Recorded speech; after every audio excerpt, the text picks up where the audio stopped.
You're never going to scale your brand to 9 figures and get a massive exit without doing the one thing that nobody wants to do. You can get to 6 figures of revenue a year just by setting up a Shopify store and running some sort of traffic to it. If you want to get to 7 figures a year, you need to have a product that's actually good. And if you want to get to 8 figures a year, you need to make sure you have some seriously good ads to get there. But getting your brand to 9 figures, that's a different story. It's not like you can get there without a great product or having exceptional ads. You still need those. But to be able to scale up to 9 figures and stay there without collapsing under your own weight, you need rock solid financials. And I say this as someone who's not only a fractional CFO to e-commerce brands, but part of my special sauce is that I also run ads. So I'm intimately familiar with what's necessary to scale up a brand. So in this video, I'm going to go over 7 problems that you'll need to solve for if you want your brand to be the next True Classic Tees and hit 9 figures in revenue. The first problem is that you're going to start to experience diminishing returns on your ad spend. Ads are generally the #1 way most e-commerce brands scale, so they're crucial to your growth. But as anybody who's run ads knows, the more you scale, the harder it is to maintain a healthy ROAS. This means that the more that you're spending, the less profitable that your ad spend is going to be. Now that might be okay, because even though you might be less profitable per dollar spent because you're spending so many more dollars, you might still get more margin hitting the bottom line. But as you scale up and as you become less profitable per dollar, your margin for error decreases. A brand has to be very confident in their break-even ROAS to know the rate at which they can scale while remaining healthy. And to do that, you need very accurate inventory costing and a very clear understanding of what your variable costs are. A lot of brands don't have really good visibility on this data, but when they're smaller, they don't care as much. They'll think, as long as I'm above a 1.8x, I'm okay. You can maybe get away with those poor calculations at a small size, but at very large spend amounts, it can be catastrophic to make a mistake. Not only that, but there are a lot of auxiliary expenses that are a little less obvious that are necessary to maintain such high levels of spend. You can't be spending hundreds of thousands of dollars a month on ads without having a very strong pipeline for creative. But the costs associated with creative strategy, writing briefs, paying the content creators, video editors, sending product, there's a lot of stuff going on that's hard to track. So at much bigger volumes and with a lower margin for error, miscalculations can sink the ship. The second problem is an over-reliance on paid traffic. In the early days of your brand, you'll probably be running pretty lean. If you start off with drop shipping, you can start by basically having 0 fixed costs. So if an ad account gets shut down, sure, it sucks because now you can't make money, but you're also not bleeding any money. But as you scale and get more serious, you're going to start to build an infrastructure that has costs that are less flexible. You're going to start to hire people, you're going to start to pay for certain softwares, you might start to pay rent. These are the fixed costs that you have to pay each month, no matter how much revenue you're doing. Now, if you run ads, you're well aware of how paid traffic can fall flat on its face out of nowhere. Maybe there was an algorithm change, or there was a bunch of election spending happening, or maybe your ad account just got banned. If you don't know your cost structure, then you don't know the minimum amount of margin that you need to generate to cover your fixed costs. And coupling your minimum amount of margin with how much of your revenue is coming from paid traffic will give you an idea of how important it is to have some channel diversification. The more fixed costs that you have and the less cash reserves that you have in the bank,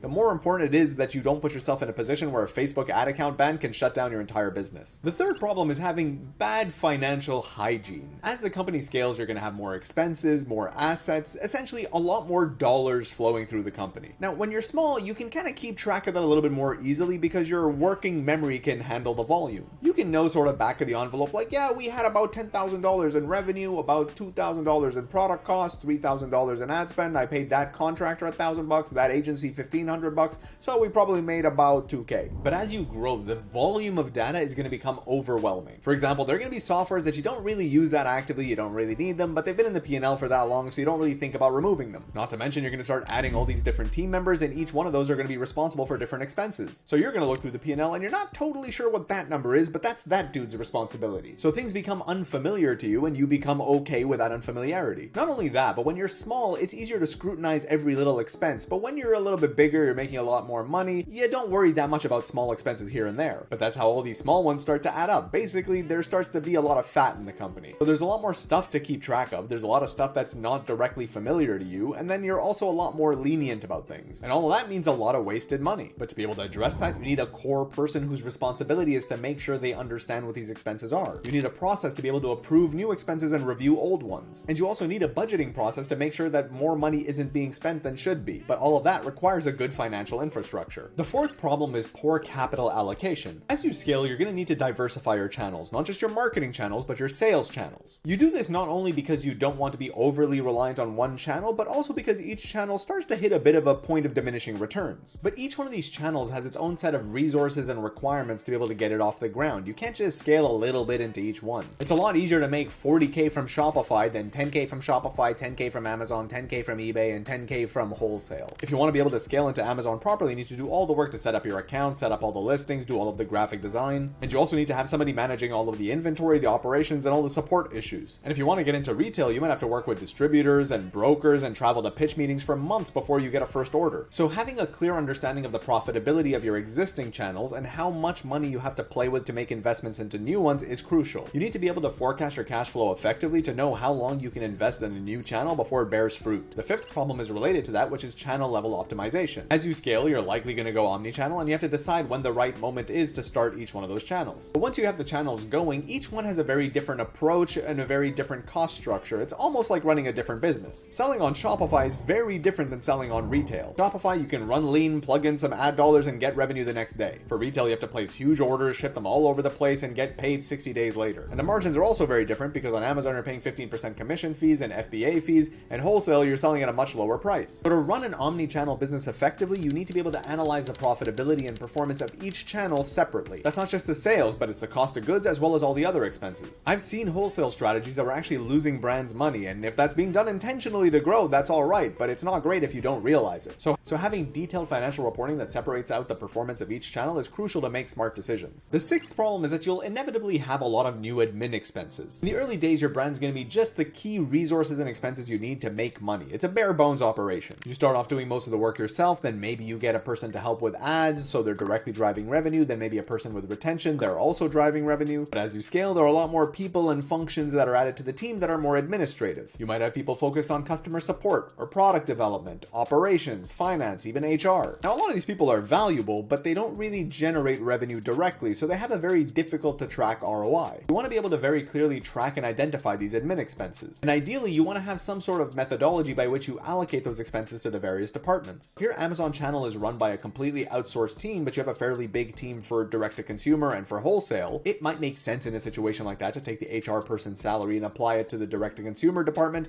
and to wholesale, but not to Amazon because they don't have any people. This approach can give you a bit of a clearer understanding of what the costs are to scale these new channels. And the seventh problem is maybe one of the hardest, but it's inventory management. Complexities of inventory from scaling revenue usually come from having more of each item, but also adding more items to your catalog. The more items you have to manage, the more complex that management becomes. And adding more sales channels usually means having multiple locations. So you might have inventory at one warehouse for direct to consumer. You're also going to have to ship inventory to Amazon. You might have to ship to multiple different locations for wholesale. Plus, you might have complexity around kitting and bundling. You might sell singles on your website, 6 packs on Amazon, and 12 packs in wholesale. So you might have to keep track of how many 12 packs did you buy, and how many of those 12 packs did you open to get singles, and how many potential singles do you have if you open all your 12 packs. In short, inventory isn't the easiest thing to begin with, and the more size you have, it just gets a lot more complicated. I remember a fashion company that I worked with that was doing $1 billion in revenue a year, and they had so many problems because their inventory system was just so poor. Inventory is definitely one of those problems that's a lot easier to solve before it gets out of hand, because then when you try to implement a solution, it's really difficult to clean up the mess. So this is definitely a place where you want to have a really good financial process in place so that you can scale without running into issues. Look, a lot of this might sound overwhelming, and understandably so. It's not easy. Not only that, but it's not very fun either. That's why it's important to find an accounting firm like ours to work with, where we focus on problems like these and are built to help you scale. And you don't have to wait until you're at 8 figures either. Having good financial fundamentals early on are what allows you to scale smartly. So if you're looking for some help, feel free to reach out. In the meantime, you might find this video on 5 inventory management tips helpful as you plan. But other than that, thanks for watching, and I'll see you in the next video.